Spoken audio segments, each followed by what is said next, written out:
अब जिसकी हम बात करें, और यकीनन ये वाला वो जो रील वायरल वाली चीज़ होगी जो मैं हुमायूं सईद हमारे पॉडकास्ट में आए थे उनसे भी पूछी थी, उस यादगार परफॉर्मेंस की, जब हालात अच्छे थे, वहाँ से भी मोहब्बतें थीं, यहाँ से भी मोहब्बतें जा रही थी, और आर्टिस्ट मुलाकात करते थे, परफॉर्मेंसेस होती थी। आपकी वो परफॉर्मेंस जिसमें हुमायूं सईद और आप पाकिस्तान से, प्रीति जिंटा और शाहरुख खान इंडिया से, और वज़ीर सन अवार्ड्स में, वो उससे बड़ी performance Pakistan India point of view से, जैसे पाकिस्तान इंडिया का मैच होता है ना, जहाँ सचिन और शुएब अख्तर इंटरेक्ट कर रहे हो या बात कर रहे हो, या शाहिद आफरीदी गौतम गंभीर, वो एक ऐसी परफॉर्मेंस है जो अपने आप में एक मिसाल है। उस जैसी और कोई ना पहले थी परफॉर्मेंस ना बाद में, तो वो उस यादगार परफॉर्मेंस के बारे में बताएं, कैसे आपको अप्रोच किया गया, हुमायूं सईद कैसे गए, उन्होंने तो अपनी कहानी बताई थी, और फिर शाहरुख खान और प्रीति जिंटा से जब आप मुलाकात हुई, क्या माहौल था, क्या बात हुई? बहुत अच्छा लगा, बहुत अच्छा एक्सपीरियंस। और मैं बताऊं आपको कि शाहरुख खान को अगर अल्लाह ने इतनी इज्जत दी है, मकाम दिया है, तो कोई रीज़न होता है, कोई वजह होती है। कंसिस्टेंसी के साथ इतने सालों से, at the age of 60 still he is the king of Bollywood, तो कोई वजह तो है ना। मुझे याद है कि मैं, बाकी तो एक लंबी बात है लेकिन मैं मुख्तसरन इतना कहूँगी कि उसकी जो सबसे ख़ास बात थी कि मैं जब स्टेज पर गई, हुमायूं तो सेम डे पहुंचे थे जिस दिन हमारी परफॉर्मेंस थी, वो तो इवेंट वाले दिन पहुंचे थे। आपको किसने अप्रोच किया? मुझे मुरानी ब्रदर्स ने, जो पूरा ऑर्गेनाइज करते थे जी सने अवार्ड्स, वो उसके जो ऑर्गेनाइजर डायरेक्टर्स थे और जो प्रमोटर्स थे मेन उसके, मुझे उन्होंने अप्रोच किया था। मैं उस वक्त अपनी फिल्म की शूटिंग करके मलेशिया से अमेरिका गई थी, और इब्रारुल हक का हमारा पूरा टूर था जिसमें सुगरा शफी हॉस्पिटल के लिए हम लोग चैरिटी इवेंट्स कर रहे थे। तो मुझे वहाँ उन्होंने कहा कि जी आप अमेरिका में हैं तो वहाँ से आप आ जाएं, इंग्लैंड आ जाएं, लंदन आ जाएं।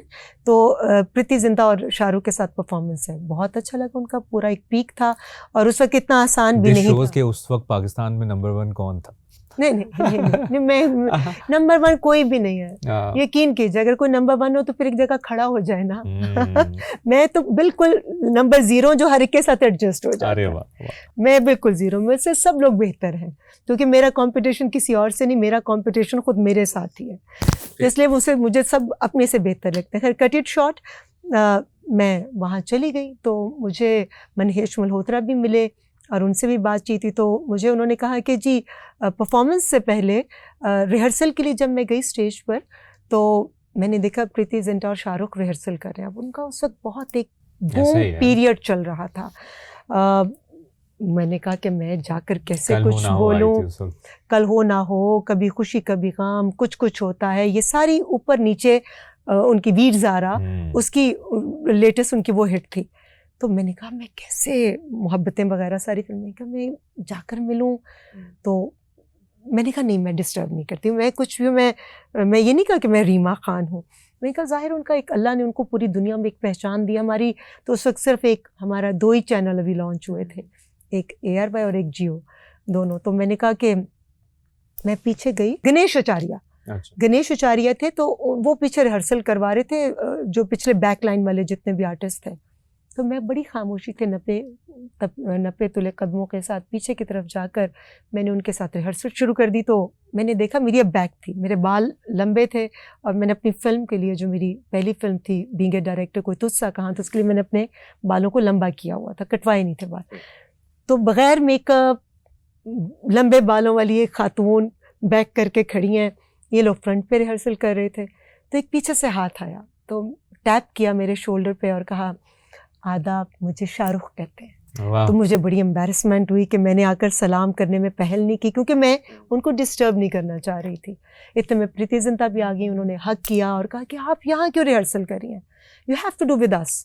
तो मैं, फिर मेरा दोनों ने हाथ पकड़ा और फिर हमने इकट्ठे रिहर्सल की, फिर पाकिस्तान हिंदुस्तान की बातें होती रहीं। और आर्टिस्ट इतना प्यार करते हैं। और जो ख़ास बात, मैं अपने आप को सिर्फ एक क्रेडिट दूंगी, बाकी तो मैं किसी चीज़ का कभी कोई क्रेडिट नहीं लेती, लेकिन जब मैं अपने मुल्क को रिप्रेजेंट करती हूँ किसी जगह पर भी, अपने लिबास पर और अपनी गुफ्तगू पर मैं ख़ास तौर पर ध्यान देती हूँ, बहुत ज़्यादा ध्यान देती हूँ, मैं कॉन्शियस भी होती हूँ। मुझे कहा गया कि जी प्रीति जिंटा का बहुत ग्लैमरस और डिज़ाइनर महेश मल्होत्रा का वार्डरोब है, तो ऐसा ही घाघरी चोली हम आपको भी दे रहे हैं, स्लीवलेस है, थोड़ा कमर नज़र आएगी, तो आपने भी यही पहनना है। मैंने कहा जी मैं ये नहीं पहनूँगी, बिकॉज मेरा एक कल्चर है। देखिए फिल्मों में हम जो काम करते हैं वो हमारे करेक्टर्स हैं, मगर जब हम पर्सनल लाइफ में अपने मुल्क को रिप्रेजेंट करें तब तो मैं बिल्कुल एक्सट्रीमली पक्की पेट्रियाटिक हूँ, उसमें तो कोई कॉम्प्रोमाइज़ नहीं है। मैंने कहा जी मैं तो शलवार कमीज़ और दुपट्टा पहनूँ, क्या आप अंडर एस्टिमेट हो जाएंगी प्रीति की मौजूदगी में, आप ग्लैमरस नहीं लगेंगी। मैंने कहा भाई ना लगूँ, और दूसरी शर्त ये कि अगर आप पीछे हिंदुस्तान का फ्लैग लेकर आ रहे हैं तो उतना ही पीछे स्क्रीन पर मेरे मुल्क का फ्लैग भी आएगा। अगर ये मेरी दोनों शराइत आपको मंजूर है तो मुझे रखे, नहीं तो आप मेरी जगह जिसको मर्जी बुला लें, सब लोग आ जाएंगे, मैं इसके अलावा परफॉर्म नहीं करूँगी।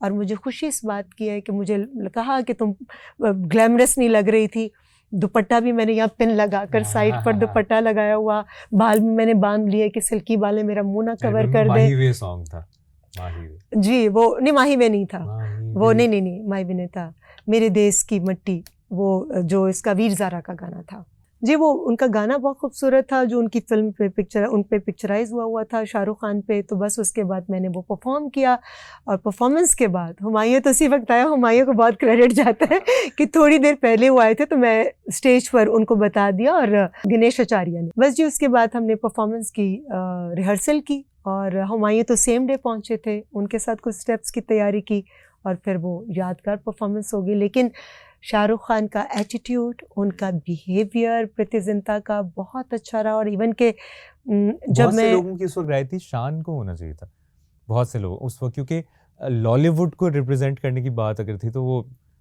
यहाँ से रीमा, शान, वहाँ से शान, लेकिन हुमायूं भाई ने भी बड़े ज़बरदस्त परफॉर्मेंस वो मेरे इल्म में नहीं है, क्योंकि मुझे इंडिपेंडेंटली उन्होंने अप्रोच किया था, और मैं उस वक्त पाकिस्तान में नहीं थी, मैं थी भी अमेरिका के अंदर। तो इस वजह से मेरे इल्म में ये नहीं है कि हुमायूं को कैसे उन्होंने अप्रोच किया।